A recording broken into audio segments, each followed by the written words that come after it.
My name's John Hart. I'm a former Bakersfield, Californian photojournalist and instructor at Bakersfield College and Cal State Bakersfield, now fully retired. I'm here tonight to condemn and call out a blatant act of bullying aimed at a constituent and one of our friends at last month's meeting by Trustee Jim Robinson, as well as to provide him and you, the board, with some clarity on both the First Amendment and the process of judicial review and constitutionality, which he seems not to understand. At that meeting, Ellen expressed her concerns about the board incorporating content from PragerU into the county schools. Ms. Schaffhauser spoke politely and professionally and equated the introduction of PragerU content with the board's recently and thankfully failed attempt to place the Ten Commandments in some of our county schools. Ellen's exact words were, quote, "This is really again like the Ten Commandments. We're again wedging Christianity into the public school system, which we know is something that the First Amendment subscribes to," end quote. Please note that Ellen never spoke the words church and state. Following Ellen's comment, Trustee Robinson decided he would bully Ellen while demonstrating a complete lack of knowledge of both the Establishment Clause of the First Amendment as well as how the Supreme Court establishes constitutionality. Trustee Robinson had the audacity to hold up a copy of the Constitution, and he made the following comments. "You made a reference to the First Amendment and the separation of church and state, and there's nothing in the First Amendment regarding the separation of church and state, not in any way, shape, or form. There's no wall between church and state. There's nothing in the First Amendment that says anything about church and state." That is true, Mr. Robinson, there isn't. However, that's where judicial review and constitutionality come in. I'm surprised that anybody could sit on a school board, wave the Constitution around in a deliberate attempt to embarrass a constituent and not understand judicial review and the United States Constitution. So I'll help you out. In 1803, in the case of Marbury versus Madison, the Supreme Court established the practice of judicial review. The court, recognizing that laws must be protected from outside influences, particularly political influence, and that the Constitution would be a living document that would clearly encounter issues that had not yet been considered. The Madison ruling established that the United States Supreme Court would be the final word in such matters, and their rulings would, in fact, determine constitutionality. In other words, they would become part of the Constitution. Looks like. Thank you, sir. Looks like can I leave you guys the rest of my comments? Certainly. All right. And I also have a copy of an article from the Supreme Court website that will help Mr. Robinson. Thank you. Thank you. Thank you, sir. Moving on to our next speaker. Helen Acosta. At the January 13th meeting, Trustee Lori Eskew told the room that any adults who support trans rights should seek professional help. That statement is inappropriate, unprofessional, and fundamentally incompatible with the role of a trustee. Board of Education trustees are not commentators. They are entrusted with the safety, dignity, and educational access of all children in this county. My transgender nephew attends a school in a district where leadership supports and nurtures his growth. He feels safe at school. Every student here deserves that same protection and dignity. When an elected trustee publicly pathologizes support for trans people, she legitimizes stigma. When that stigma comes from someone with authority over schools, it does real harm. Trans children are already among the most vulnerable students you serve. They experience higher rates of bullying, depression, and suicide, not because of who they are, but because adults pathologize their existence. Protecting children means creating schools where no student is singled out as a problem to be fixed, cured, or erased. When leaders speak in ways that endanger students, that is negligence, not courage. Adults who hold public office are expected to regulate themselves, not project fear or hostility onto children. If a trustee cannot speak about entire groups of people without dehumanizing them, then that is a matter requiring professional reflection. Our schools are places where young people develop their identities, their confidence, and their sense of belonging. Trustees should model care, restraint, and responsibility, not cruelty framed as opinion. I urge this board to remember its duty to protect all children, not just the ones whose experiences are familiar. Thank you. Hello, my name's Ellen Schaffhauser. Actually, I'm a former teacher over in Ridgecrest. And actually, there's 3 things I wanted to mention in 3 minutes. And the one is about ICE. ICE is coming to town, and we know it. It's already been up in Porterville and many other places, and they've been going to schools. What are you going to do about it? I'd like to see the plan as to what it is, and I'm sure there's many other people that want to know, what have you in store in order to protect our children from ICE? And you're not supposed to protect necessarily their parents, but what about the other children that get to see what happens in their classrooms or at their office or wherever it is that these ICE agents come in and they abduct or they wait and bait and get the parents? And the parents may be actually American citizens. So that's one thing I want to say. About PragerU, I want to see the curriculum. I want to see the books in my hands so that I can see what it is that you are proposing to have in the classroom, even if it's supplemental. But I know there's a curriculum that's behind it. And third, I just picked this up. That was over on the table over there. Freedom 250 Teacher Toolkit. Sounds really great. I read the whole thing. Yeah. Well, where's the history going to be? Is there going to be history that deals with other cultures that are coming in here? You know what I'm talking about, DEI. So I want to see what's going to happen with that as to what will be actually presented during our 250-year celebration. Because the people, when you have to get your information through the football celebration, you have to get your information of culture, of the different diversity that's come to this country, this beautiful country, this country that I'm very proud of. And oh, I'm wearing this to prove that I'm patriotic. So please, give some more information about how you're going to make this multicultural, because it isn't just one set of people that came here and made this country. Thank you. Ellen pretty much already addressed what I wanted to say. So it was just more of a question, and I know you guys don't have to answer, but it was when, I know that in December of 2025, the California Attorney General, they had sent the promoting a safe and secure learning environment for all to help with writing policies on what's going to happen when ICE does come into the schools. And I am really worried about the kids. I understand that their families may or may not be here legally, but we do have to address not only the children that it's going to affect personally, but the ones that are also their friends. And, you know, these are children that they love each other. They don't understand what we're all fighting about. They just understand that some of their friends aren't going to have their parents. And I want to make sure that we have the resources in place. And I know that they are supposed to have, you guys are supposed to be updating your policies. And I would just like to know if that could please be put in the next agenda. So maybe we can have an idea of what is going to be available for the kids.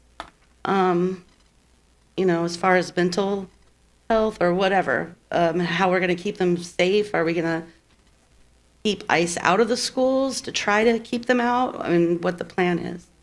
But thank you. Good evening, ladies and gentlemen of the board, and to those watching the meeting here and abroad. My name is Caleb Tuttle, and I am a student at CSUB.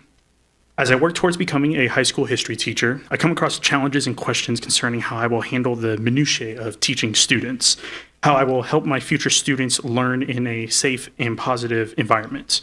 Though I do not have all the answers yet, at the end of the day, I remind myself that everyone who works in the realms of primary and secondary education are there because of the children, and everything they do and allow should be there because it is supposed to be what's best for all students and their learning experiences.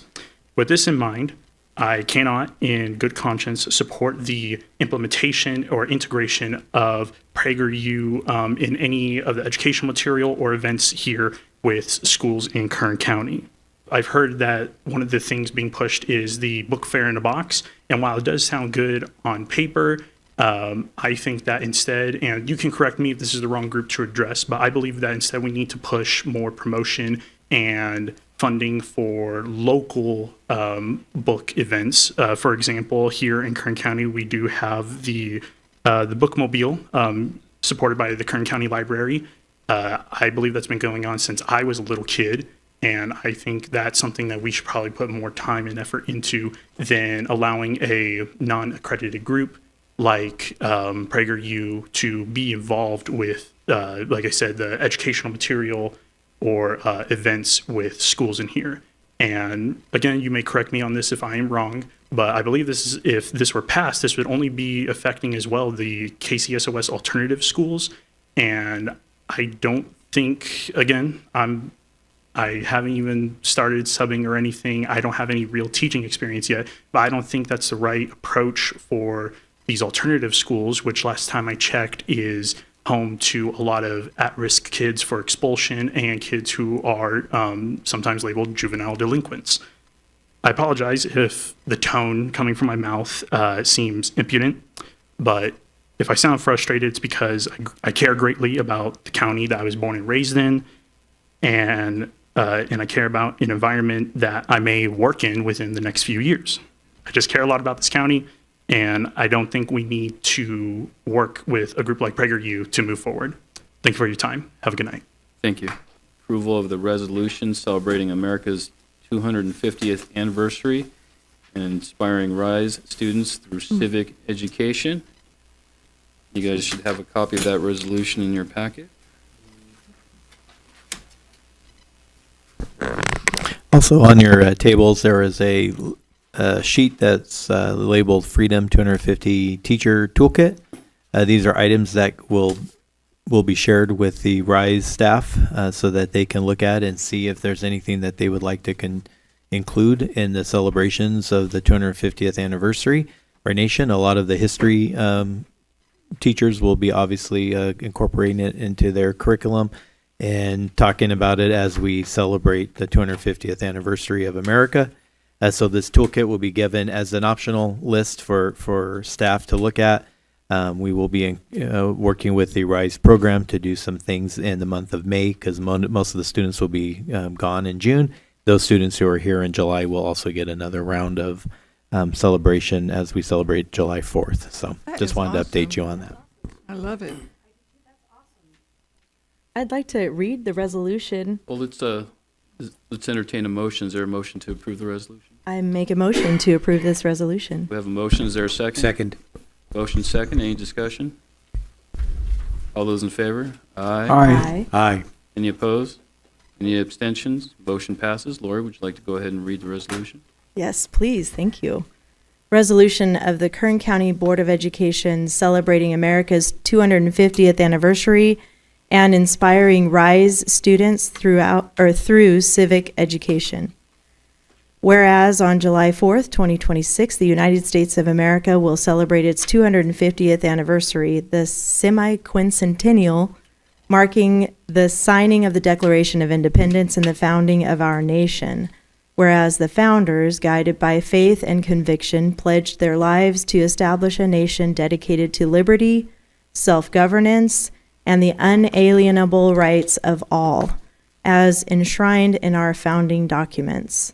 Whereas America's history is one of perseverance, sacrifice, and achievement in which generations of patriots have defended our freedoms, advanced prosperity, and upheld the blessings of liberty.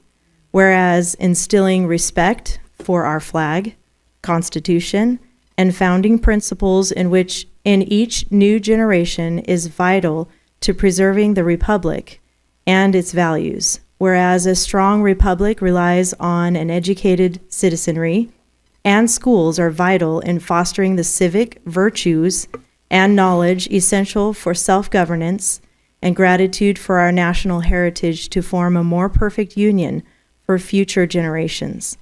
Whereas schools are vital in educating students to uphold America's founding principles, honor the sacrifices made for our freedoms, and recognize our nation's triumphs and challenges as a force for good worthy of protection.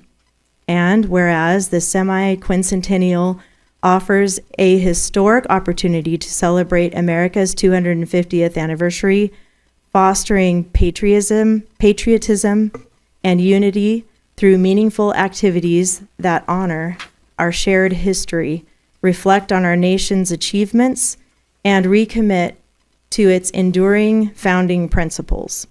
Now, therefore, be it resolved that the Kern County Board of Education proudly commemorates the 250th anniversary of the United States by declaring the week of July 4th through 10th, 2026 as America's semi-quincentennial week, during which reaching individual success through education, RISE, programs will engage staff, students, and families in patriotic assemblies, lessons on the Constitution, and founding documents, projects honoring veterans and civic leaders, and activities celebrating America's history, achievements, and future. And be it further resolved that the Kern County Board of Education commits to embracing the semi-quincentennial as an opportunity to reinforce American values within the RISE culture, inspiring students to embrace the principles of our nation's founders, fostering deep appreciation for the sacrifices made to secure our freedoms, and encouraging them to uphold a legacy of perseverance, innovation, and civic responsibility. And be it finally resolved that Kern County Board of Education calls upon our community to join in this celebration, reflect on our nation's remarkable journey, and recommit to the principles of liberty, justice, and self-governance that make America a nation worthy of pride and dedication. Approved and adopted this 10th day of February 2026 at a regular meeting of the Kern County Board of Education. And then the motion and second will be added. This resolution is adopted by the following vote, and then it'll be listed there. So this is, I'm excited. Well, you This did. is, thank you. What a time to be alive, right? In America, you know, I'm just really thankful for this. And this toolkit, I know there was some questions in the audience about the toolkit. I highlighted a couple things that stood out to me that I think is appropriate and doable in the classroom. For one, to say the Pledge of Allegiance every day, that's an idea. For this school year as commemorating the 250th anniversary, because I don't think it's required anymore to do the Pledge of Allegiance. So it would be a nice thing to promote. A Freedom Minute. Highlight one fact for each day from American history over the last 250 years, such as on this day in American history, blank. And that leaves opportunity for whatever happened in our country on those dates, from different cultures, from different beliefs, from different events in our history that happened that we can celebrate as our history. I know part of our history is difficult to remember, but it's important to remember because it's part of who we are. And I know that, you know, it shaped us, even slavery and the things that we don't like to remember. But I just want to encourage teachers and administration out there and school districts to really take pride in doing this with your schools as a way to just remember where we live and how grateful that we are to have the freedoms we have and the sacrifices it took to get here. There's lots of ideas on here, but artwork the students can do and display. So this is really for all students who live in America, and I'm just really thankful to be bringing this to the board. Thank you for supporting this. And as you know, I'm very patriotic and I love America, and this is a great time. So thank you. Thank you. I got to go to the prayer breakfast. I love it when our town comes together and prays in unity. I love it. I did love the resolution too, Lori. Thank you. You know, I'm a patriot too, so I love it. I was wondering about having Turning Point come and do a presentation. Maybe not March, but April, because I'd have to get my people together. Mr. President, what do you think about something like that? Yes, I have people. I do have people that love me. What do you think about something like that? I'd be open to that. Okay, thank you. So let me get them together, so maybe in April, not next month, but maybe April. I'd like to address the thing about ice in school. I don't know if you were going to do that, Mr. Mendenborough, or not, Dr. Mendenborough. But I did Google it. We do not allow ice on school properties. That has been since this all started. So they're not allowed on our properties, on our school properties. So I wanted to make sure that you guys were aware of that. Other than that, I really don't have much to say this month. So, thank you. All of us are elected here. We were all elected for a certain reason by the people who voted for us. And we are lesser magistrates. Now, if you understand well, we have a history teacher here, actually. You've heard about the lesser magistrate, right? Oh, okay. All right. We actually have the sovereign right, okay, as county representatives, to question and to decline to follow specific laws that might have come from an agency higher than ours, like, for example, the state, possibly the United States. There's a big fight going on right now. Governor Newsom is exercising his prerogative as a lesser magistrate, as the governor of California. So understand that does come down to here. And please understand that the decisions that we make here, we understand the importance of them. We appreciate the ramifications of them. And we don't do them despite anybody. We do them because we are considering these things as people elected by the folks who voted for us. So hopefully that can go ahead and kind of bring down the temperature a little bit when we have people getting up to speak. I really and truly do hope that does happen. And again, I appreciate all the words that folks brought to me about the First Amendment. I'm standing by those words. I'm standing by my disagreement with some of the Supreme Court decisions, and I'm also standing by my right as a lesser magistrate to express those objections. So I hope you all understand. I hope that makes it a little bit clearer. I do appreciate all the feedback and the comments. I yield.